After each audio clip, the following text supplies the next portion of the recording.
What I'm about to share with you that is happening with this metal right now is something that likely you won't notice for quite some time, but it's a big deal. I'll explain why as we explore.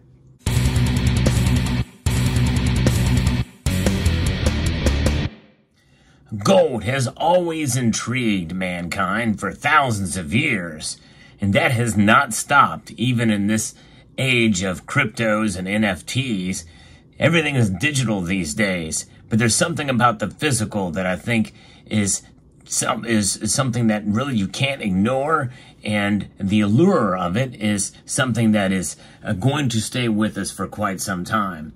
And that's really what gold brings. I'm going to be reporting on two different stories that I think are quite profound as to what's going on around the world, really, but not so much here in the West. And when I mean West, I'm talking about this hemisphere, at least to a degree.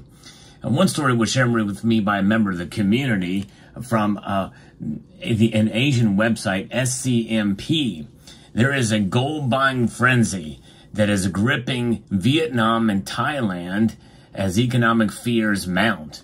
People are buying gold. Anxious consumers in Vietnam and Thailand are rushing to buy gold, a sign of Asia's mounting alarm, analysts say, over currency devaluations against the U.S. dollar, inflation, and geopolitical uncertainty. We are living in an age of de-dollarization, and the dollar, for the first time in 40 years, is experiencing sustained inflation. And that is making folks nervous around the globe. This is just not what it used to be. And even what it used to be is not once what it was, because there's nothing backing this other than fiat. That means government decree, which is kind of interesting because the organization that really controls this is a quasi-private institution known as the Federal Reserve, and based off the Federal Reserve Act, which enabled it to do its thing. What's the biggest thing that it has done since then? Deflate it. It has deflated the value of it through inflation. That's right. Kind of an irony there, but indeed that's what's happening. Deflating the value of the currency through inflation. And that's what they do. In fact, to the tune of about 97-98% of loss of value since the enactment of the Federal Reserve Act of December the 23rd, 1913. And people in the East certainly understand this, and for many, many years, even before inflation, some smart folks in these nations, they have been accumulating gold. And they've been doing it for cultural reasons. Now it's a lot more than just that, as visible cues of buyers waiting to snap up chunks of gold have persisted outside of banks in Southeast Asian nations for months now, in scenes that underscore a growing sense of economic and geopolitical instability rippling throughout the region. What they are trying to do is protect themselves against local currency depreciation, according to Singapore-based commodities and financial markets expert Michael Langford. If you don't have much money in life, and all the goods that you buy and sell are ultimately priced in U.S. dollars, and your local currency is going down, it doesn't feel good. You have got inflation working against you. Of course, I don't know many of us who could say that inflation works for us, except for maybe interest rates going up, and you put your money in. If you have the ability to do so, you can make that work for you with high interest rates, but that's about it. And then you've got currency depreciation. Essentially, you're getting hit twice. Southeast Asia's rush for gold has pushed prices up over the last 6 to 12 months, according to Langford, who is executive director of corporate consultancy Air Guide International. I think that's one of the reasons why we're seeing a separation of the Eastern and Western markets as they price the commodity and in their currencies. And when you translate it to dollars, we see a situation that could cause an arbitrage. That's what we're looking at. And gold prices have soared to new heights this year, peaking at an all-time high of $2,450 an ounce in late May. And China, too, waning confidence in property and stock markets has seen investors chase gold as a safe haven. You've heard me talk about that before as well, too, and they're buying it in very, very small pieces, as little beads that I've talked about. And I think that's the way we can do it, too, buy in fractional sizes. In fact, here in the West, you can get some of these fractional pieces for not a whole lot above spot. Yeah, there are deals to be had even on fractional pieces of gold. I encourage everybody to have a bit of gold in their portfolio, even the most ardent silver stackers. There's something to be said about having gold in your portfolio as the ultimate hedge against inflation. And I really do believe it is the ultimate hedge. Silver is too, but it is just a little bit more, requires a bit more strategy to be able to provide that hedge because of the fluctuations in price. It is a very volatile market. And whereas gold is a metal that is treasured, and that treasuring that's going on right now is part of what has led to the increase in price. We know it with what central banks are doing as well. Anxiety over economic turmoil, geopolitical uncertainty, and currency devaluations is fueling a flight to gold, which is a traditional safe haven investment. In fact, yeah, you can use that term investment really very loosely here, because it should not be an investment. Investment is something that you take a risk on, and you risk loss as well as larger gains and what inflation can do to protect you from. And so this is something gold does to protect against inflation. It is the very definition, a safe store of value, and people understand that. And it's been a tradition, especially in the East, for many, many years. Currency depreciation bites hardest for small-time investors, eroding their savings and inflating cost.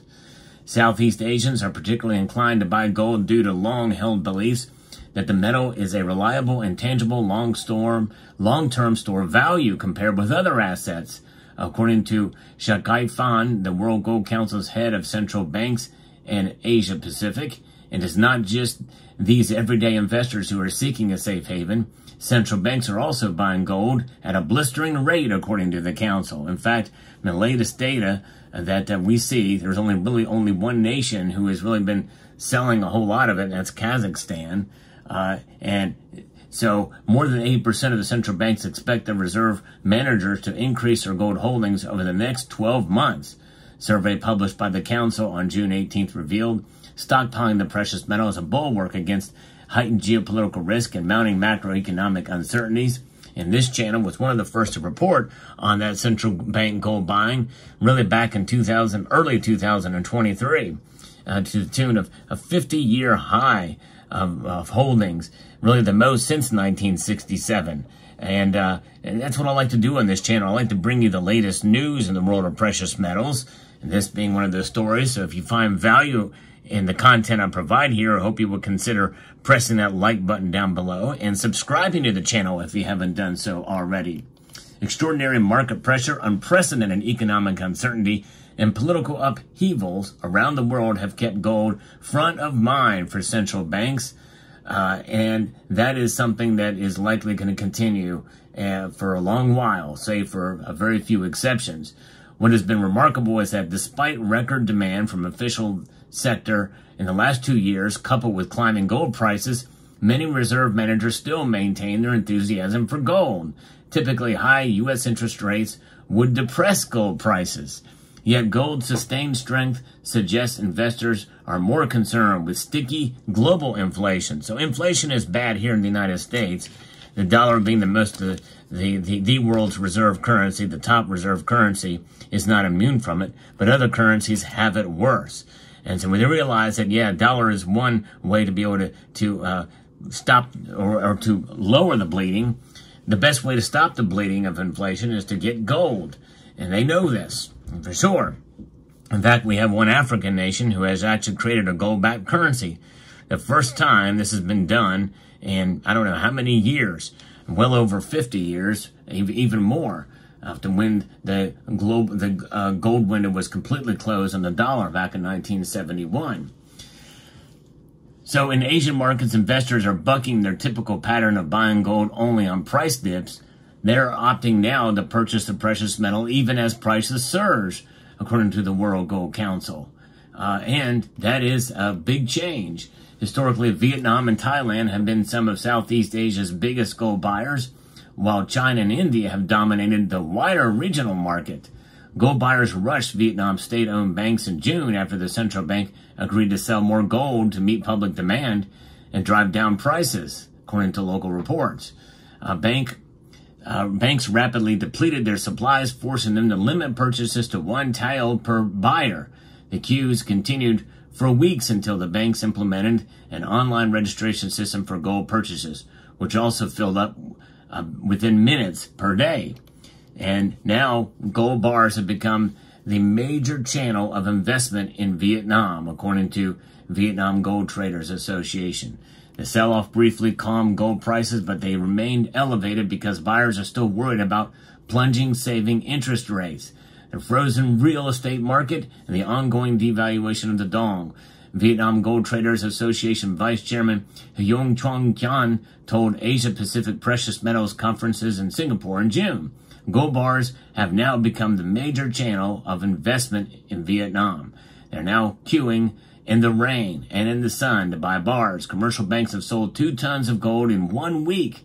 Previously, they sold 2 tons in 1 month. That is amazing to hear. Vietnam's currency, the dong, has depreciated about 10% versus the U.S. dollar since the tail end of the pandemic in 2022, with a downward trend continuing, foreign exchange data meanwhile, Vietnam's inflation has touched 4.4% in May, the highest level since 2023. In Thailand, too, ordinary investors are flocking to gold. Natapong Yoshiri, managing director of MTS Gold Group and Asia Pacific Precious Metals Conference, said this was the first time in his career he has seen the Thais buy gold when prices are rising. So they're just now buying it no matter really what the price is. And if they can't get a full ounce, well, they'll get a quarter ounce or even a 10th ounce of gold. This is the world we live in now, and any gold is better than no gold at all. And crazy. It is amazing what's happening for sure, and it's going to continue, and it's going to move westward, just like it is in Poland. This piece from Crypto Globe reports people in Poland are rushing to buy gold amid geopolitical tensions, according to the AP. When COVID-19 struck, Poles formed long lines outside gold shops. According to Vanessa Guerra for the Associated Press, the trend intensified with Russia's invasion of Ukraine in the 24th of February 2022, creating another rush for gold, according to the AP. Piotr Kozik, manager at Warsaw shop selling gold bars and coins from the Mint of Poland, recalls lines for gold surpassing those for Fat Thursday donuts, AP notes. Poles, shaken by the war and the influx of refugees, apparently have found gold to be a source of financial and psychological security. The AP says that while the immediate rush has subsided, demand for gold remains steady as the war extends to its 3rd year. The report adds that additional unease stems from the migration crisis at Poland's Belarus border, viewed by Polish authorities as engineered by Russia and Belarus. So the AP report goes on to say that gold's appeal in Poland is deeply rooted in the trauma of World War II, where it played a crucial role in survival. Families recall stories of ancestors who used gold jewelry or coins to buy food across borders during German and Soviet occupations. It is there for us during geopolitical uncertainty and domestic political uncertainty. That's what gold is there for. The Poles understand this. We've not reached this critical level here yet in the United States of America, but I think any kind of dips that we see in gold is a good time to buy. And I know that I'm very happy that I've made the shift, a dramatic shift. Still am buying silver, still believe in silver, but gold being that ultimate safe store of value, and that's what it's about. And it's an amazing thing to see, and I think it's only going to intensify as it goes on. Sooner or later, it's going to move westward and broaden, branch out the demand for gold as things get worse. And I do think that we're probably in for harder times ahead, and that's what gold is there for. Let me know what your thoughts are in the comment section down below. I would like to extend a multitude of gratitude to each and every one of you for taking the time to watch, and to encourage you to please rate, share, comment, and subscribe.